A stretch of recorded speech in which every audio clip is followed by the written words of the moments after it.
Okay, a lot of us after we had a baby, we're really eager to start working on our fitness again, which is great. One of the things that we struggle with the most is our core. Pregnancy can really take a number on that. Watch my other video about diastasis and healing that. If you do have a split, it tells you how to check for it, and a really safe and effective exercise to start healing that. And I strongly recommend doing that before starting any strengthening core exercises so you don't damage yourself any further. Something to keep in mind, I love this splint. It's basically a wrap.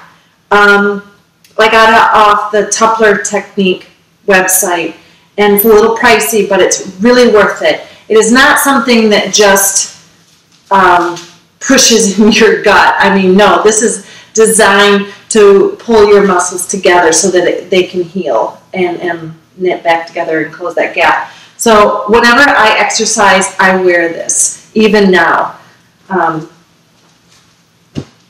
So with that in mind, when you are doing any sort of standing exercises, what you want to do is picture the front of your stomach pushing it back to your spine.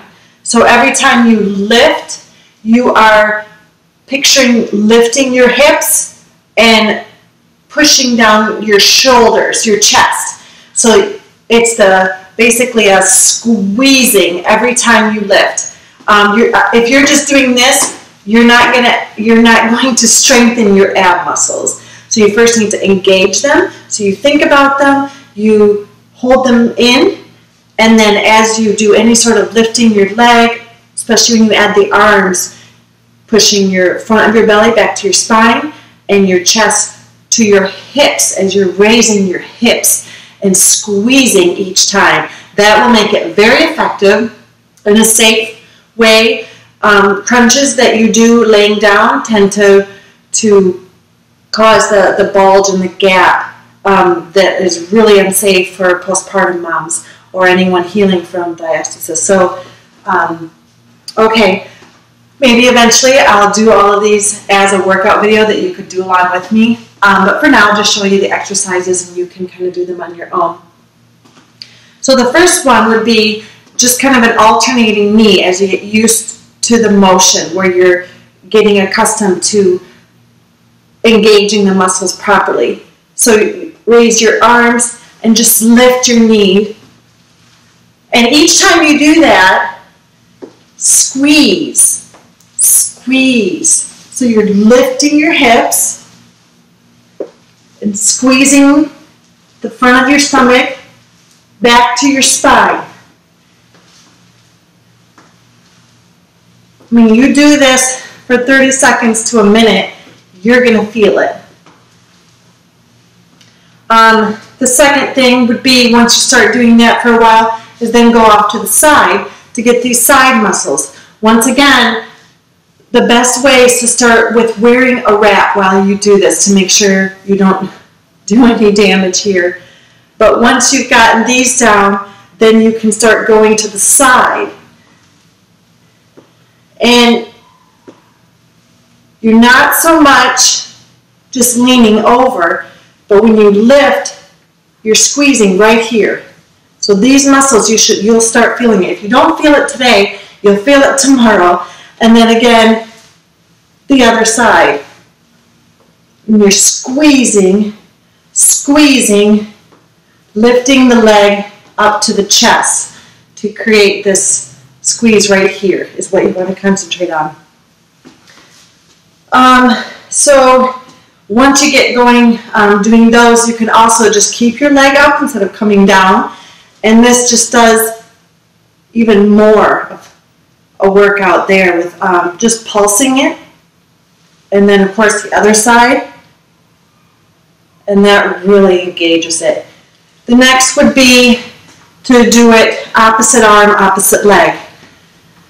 So, and you can do the same side, or you can alternate. And of course, you want to squeeze each time. So you don't even have to do these quickly. And then to make it a little bit harder, start doing it as a straight leg. Again, front of the belly to the spine. Both of your arms lifted. Keep both feet on the floor. And it's almost like a half squat where you're bringing your chest and the tops of your thighs together, lifting your hips. So, I mean, it's not a huge movement, but you'll feel these. Once you do those for a while, then you can start going side to side. So you're lifting, lifting. While going from the right side to the left side. And that will get more, of course, these side muscles, your obliques. Next, I'd like to show you a couple of things you can do on the floor. Once again, I'm just avoiding the traditional laying on your back crunch that just really isn't safe when you're postpartum. So if you have a hard floor like mine, get a pillow or preferably just a roll blanket or towel to protect your knee. I just don't have one with me. So what you want to do is kind of get in a side plank, but to protect your muscles, keep your bottom leg bent. Now notice, straight up, straight this way. I'm not like this. Lift up your hips so there's a straight line this way and this way. Now just bringing your hips slightly down and back up. What I'm not doing is moving my shoulder and leaning into my shoulder. This is a hip motion, and you should really start to feel it here. If you can't do very many of these at the beginning, that's fine. And definitely wear your wrap for that one. Then of course you would do your other side. The other thing you can do is the leg crunch on the side. So once again, starting this way, then putting your arm over your head, lift your knee, and crunch.